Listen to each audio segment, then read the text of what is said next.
Ciao a tutti e benvenuti in questa mia nuova lezione su Creo Parametric 13, che è la ultima versione di Creo Parametric uscita poche settimane fa, quindi questa lezione sarà dedicata alle novità che troveremo a quest'ultima versione di Creo Parametric. Prima di cominciare vi chiedo come al solito di iscrivervi al canale e attivare le notifiche. Le novità, secondo me, più interessanti e più importanti per la maggior parte degli utenti di Creo Parametric, ne ho selezionate 12. Vediamo, una prima novità sta nell'icona di lancio, che adesso è questa, ed ha un aspetto sicuramente più moderno, più riconoscibile, mentre invece la vecchia icona era questa, ancora presente con Creo Parametric 12 e che è, a mio avviso, un pochino anonima, sempre uguale da tante versioni fa, e quindi era giusto cambiare e dargli un aspetto più moderno e più interessante.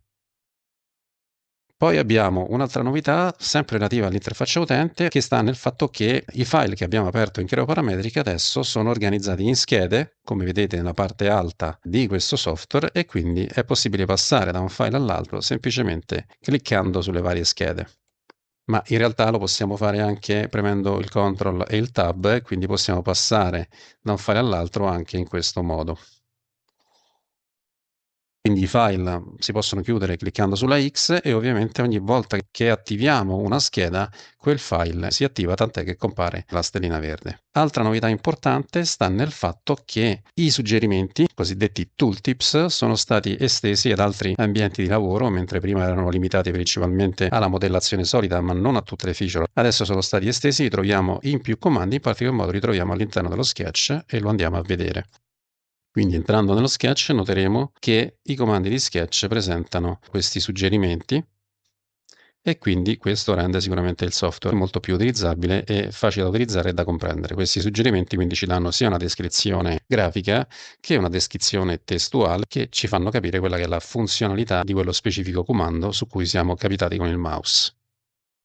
Ok, passiamo ad un'altra novità che è relativa allo sketch e sta nel fatto che in Creo Parametric 13 è possibile andare a lavorare all'interno di Sketch anche se i suoi riferimenti sono irrisolti. Vi ho creato qui un piccolo esempio da cui possiamo ottenere questa situazione particolare. Abbiamo infatti una seconda estrusione che si riferisce proprio a questo arrotondamento e quindi questo punto coincide con il punto medio di questo spigolo. Andiamo però sulla prima estrusione e andiamo a cancellare quell'arrotondamento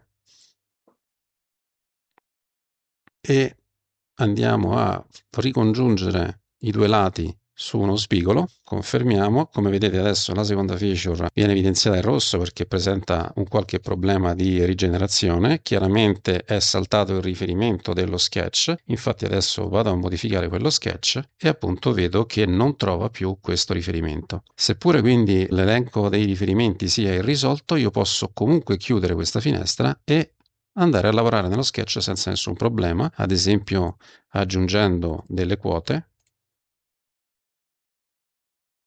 eliminando i vincoli che non mi servono più e confermando lo sketch.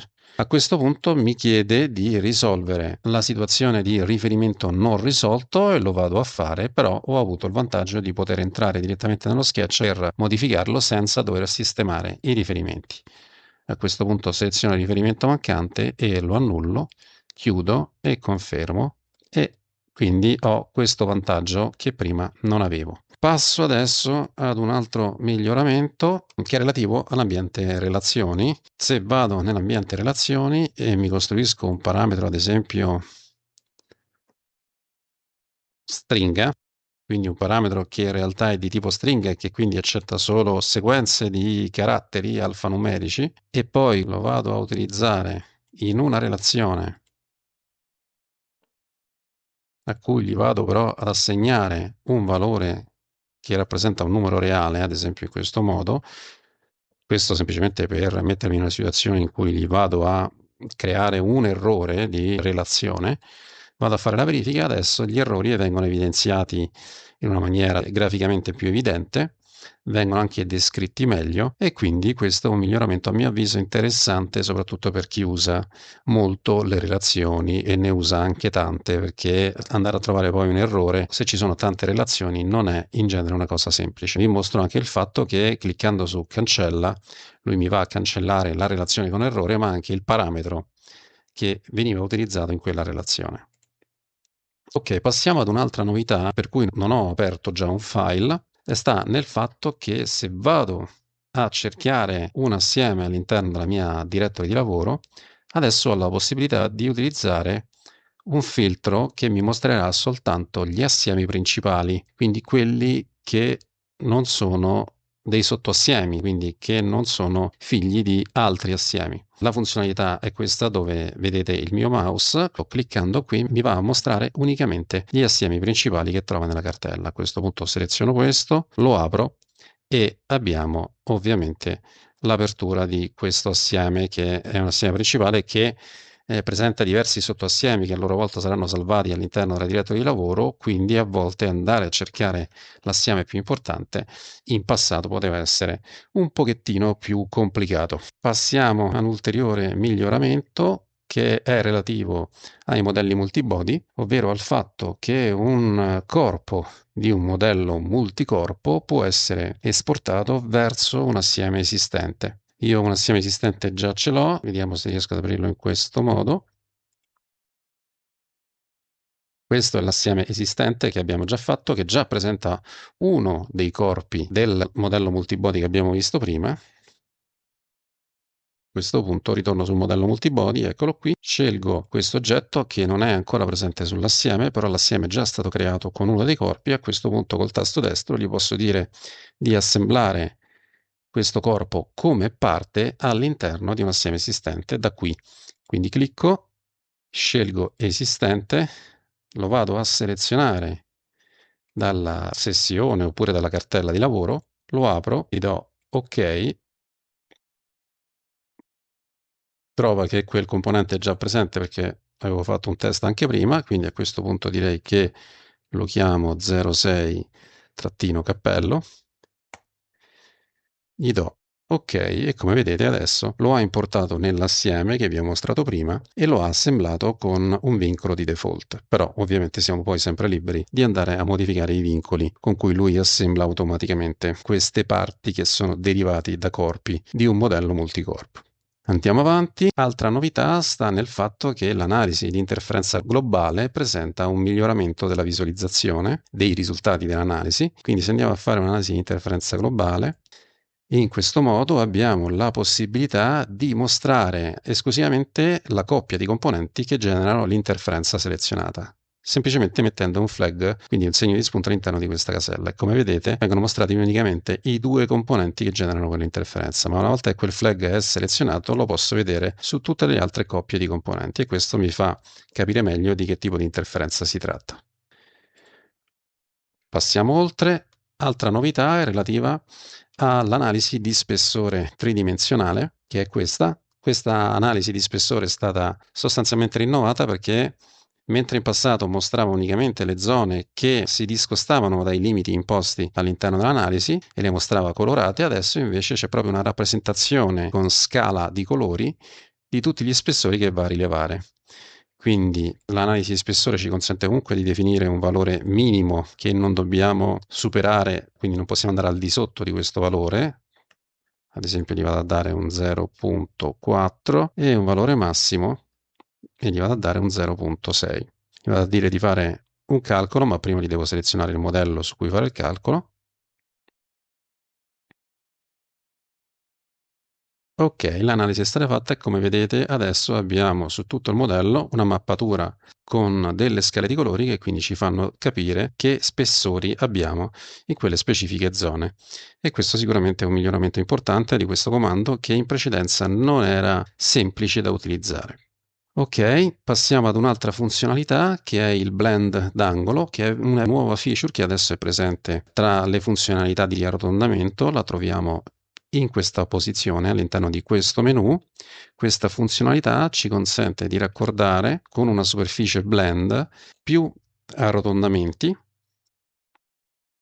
semplicemente selezionandoli e andando a modificare alcuni parametri come ad esempio le distanze di queste curve di costruzione della blend. A questo punto confermiamo e noteremo che quel arrotondamento d'angolo che era presente precedentemente viene sostituito da questo blend angolo che come vedete presenta un aspetto ma anche una geometria decisamente più pulita e più uniforme. Passiamo oltre. Altra novità sta nella serie curva, e quindi siamo alla 10ª novità, ovvero se seleziono questo foro e gli dico di fare una serie e scelgo la serie curva, adesso abbiamo la possibilità di fare una serie curva che va a seguire non solo uno sketch, che quindi è una geometria bidimensionale, ma se voglio anche una curva tridimensionale, che è proprio questo il caso. Quindi seleziono il tasto relativo alla curva 3D, seleziono la curva 3D, definisco la distanza che voglio tra le varie feature e poi però in questo caso mi conviene anche selezionare